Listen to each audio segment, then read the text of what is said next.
Hello বন্ধুরা, কেমন আছো তোমরা সবাই? আজকে আমি তোমাদের সাথে একটা মিনি ব্লগ শেয়ার করছি। আর এই মিনি ব্লগটা হচ্ছে আমার গ্রামের বাড়ি। আর আমি যাচ্ছিলাম আমার মামার বাড়িতে। আচ্ছা বন্ধুরা, তোমাদের কাদের কাদের নৌকায় উঠলে ভয় লাগে আমাকে কমেন্ট করে জানিও তো। আমার কিন্তু আগে খুব ভয় লাগতো, কিন্তু এখন আর ভয় করে না, কারণ মামার বাড়ি যেতে যেতে আর নৌকায় চড়তে চড়তে আমার এটা অভ্যাস হয়ে গেছে, আর ভয় লাগে না।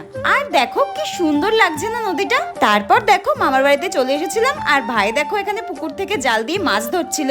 আর এই মাছটা কি মাছ বলো তো বন্ধুরা? এটা হচ্ছে রূপচাঁদ মাছ। আরো কিন্তু অনেক মাছ ধরেছিল। চলো তোমাদের কিছু কমেন্ট পড়ে নেওয়া যাক। একজন আমায় কমেন্ট করেছে, OMG দিদি থার্ড, প্লিজ পিন মি, আর প্লিজ আমার নামটা নিও দিদি, প্লিজ আমার নাম শ্রেয়া। এই তো তোমার নামটা নিয়ে নিলাম, থ্যাংক ইউ কমেন্টটা করার জন্য।